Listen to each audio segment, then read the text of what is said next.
This is the farmhouse where I grew up, where my father grew up, where my grandfather grew up, where my great-grandfather grew up. The main house was built in 1860. We got electricity in 1943 with the Rural Electrification Act. And now what I am doing is I'm removing the majority of the 1960 updates and reverting the era back to somewhere between 1920 and 1950. I'm going to show you each room in the order that I did them years ago. While I am no more of a carpenter or a designer than any member of my family has ever been, I'm doing it to suit me and my tastes.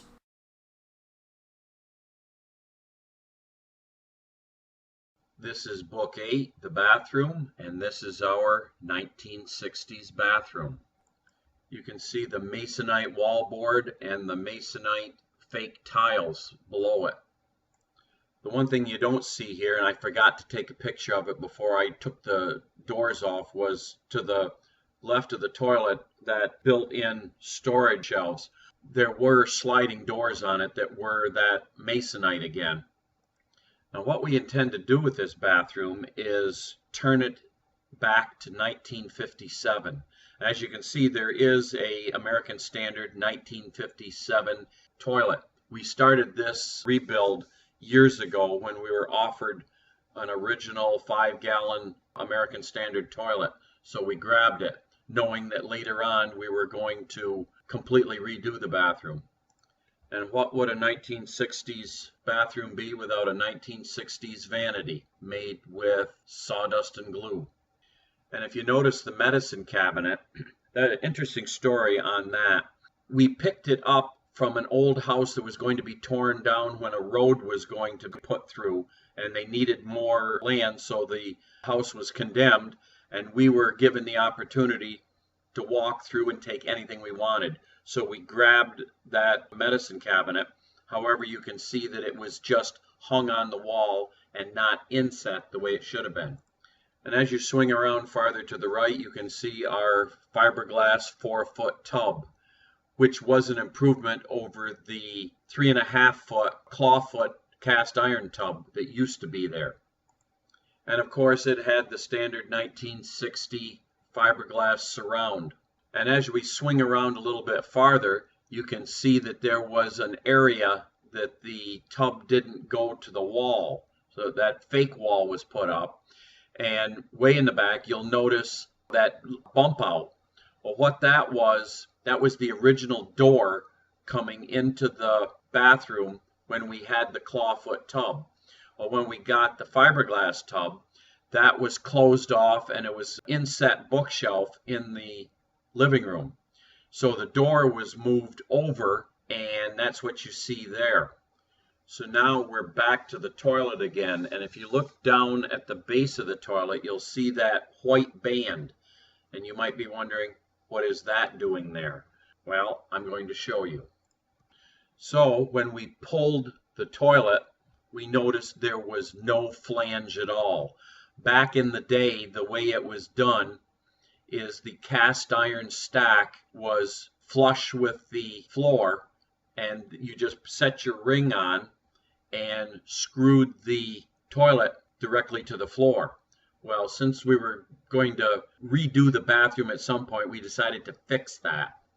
So we started by buying a flange that was designed for this type of situation, and we pushed it down inside the cast iron stack. However, that presented a problem that now the flange was proud of the floor. So I made a plywood template, the exact size of the base of the toilet, that was exactly the thickness of the plastic flange, and set it in place. And because the floor wasn't dead level, I put in the shims to make it level so that the toilet would set perfectly level, which it never did from day one. So now you can see the toilet is setting level, and you can also see the sliding doors that I neglected to get a picture of when we started this chapter. And then using some MH Ready Patch from Home Depot, I porridged over the exposed plywood to create a better looking base. Now, with most of the bathroom being out of commission, because the only thing we were going to leave was the toilet, because I'm not messing with the cast iron stack.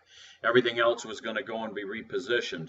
So we needed a temporary shower. So here is what we did for a temporary shower. We took an old plastic cement mixing tub, cut a hole in it, set in a plastic drain, and then you can see I've got some double stick tape on the bottom. And that was stuck to a box that I cobbled together, and you can see the 1-inch drain pipe for evacuating water from the tub, because that would be our shower basin. Small, but it would work, because after all, this was just a construction temporary shower. And then with some 45s and a coupler and some scrap 1-inch pipe, I've got the temporary shower pan draining into our 1860 gravity drain in the basement. And then taking some PEX, I cut into our existing hot and cold water lines and ran them over to where the temporary shower was going to be. And here is our hot and cold mixing valves, just quarter turn ball valves on shark bite. And then after the water leaves the hot and cold quarter turn ball valves, you can see where it goes together. And then if you follow that down, it goes into a coupler with a adapter going to a washing machine hose. And you can see where that is clamped to the ceiling, and that bright green thing is the handle of a garden sprayer, which we were going to use as the shower head for this temporary shower. And finally, you can see we took the old shower curtain and we stapled it to the ceiling, and then took the old bath mat and set it there on the stone, and that was our temporary shower. A little rough, a little small, but it did work while we were redoing the bathroom.